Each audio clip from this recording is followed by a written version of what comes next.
السلام عليكم، ازيكم يا حلوين؟ عاملين ايه؟ يا رب تكونوا بخير. يلا نعمل مع بعض النهارده غدا سهل وسريع وخفيف ويعجبكم قوي.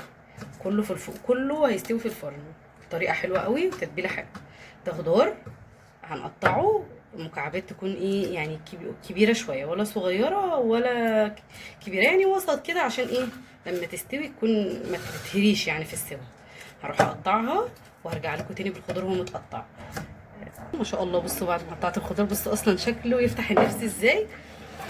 قطعنا الخضار مكعبات زي ما وريتكم. هنتبل مع بعض الفراخ تتبيله حلوه قوي.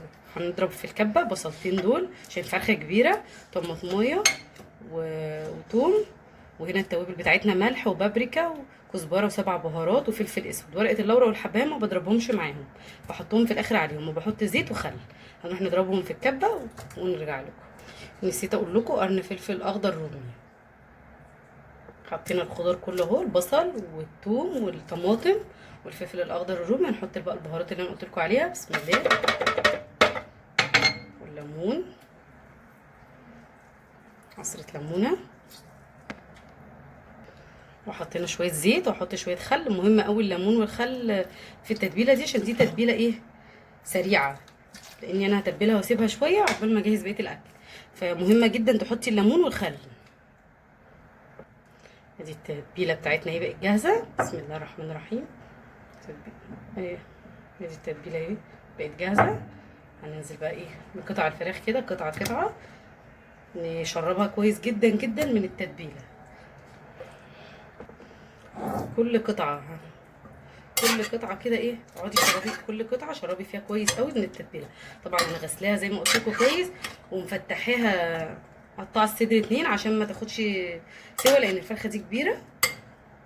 مفتحاها برضو بالسكينه كده عشان ايه لما تستوي تكون طريه من جوه وطعمها حلو. بسم الله.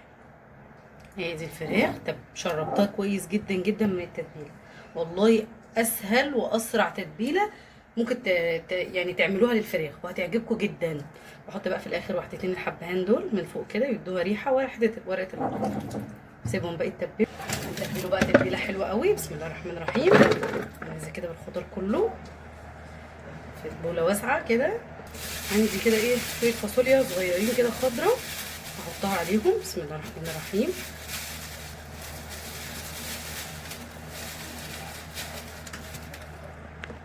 هنزل عليها بقى بنفس البهارات كده اللي انا متبله بيها الفراخ، بابريكا وفلفل اسود وسبع بهارات ورشه كزبره، بسم الله. وانزل عليهم برشه زيت كده ايه حلوه، بسم الله الرحمن الرحيم. زيت كريستال.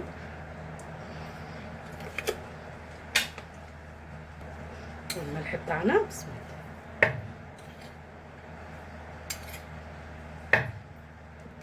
ونقلبهم ايه، نقلب في الخضار كده مع التوابل اللي احنا تبلناها كويس جدا، بسم الله الرحمن الرحيم.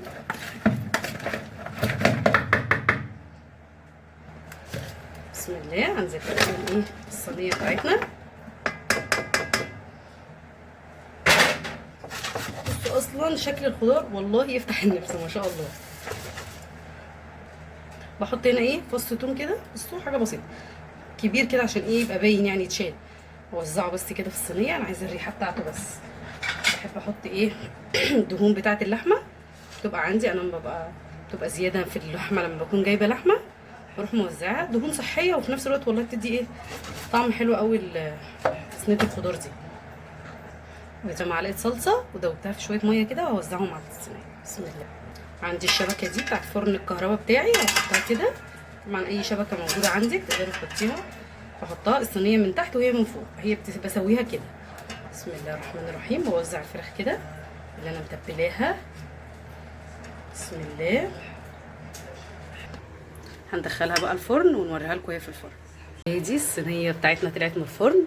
بصوا الفراخ لونها تحفه ازاي، ومستويه وطريه وجميله ما شاء الله. بصوا والخضار بتاعنا، فراخ مش قادره اقول لكم، برغم ان التتبيله سريعه ما سبتهاش وقت، بس مخليه ريحه الفراخ ما شاء الله رهيبه.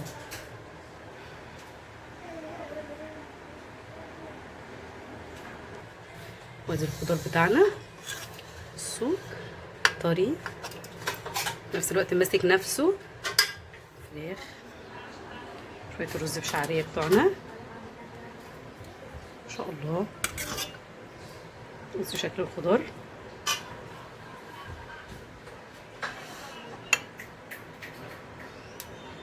يا رب يكون غدانا النهارده عجبكم وتكونوا خدتوا فكره. الغدا سهل وسريع وخفيف.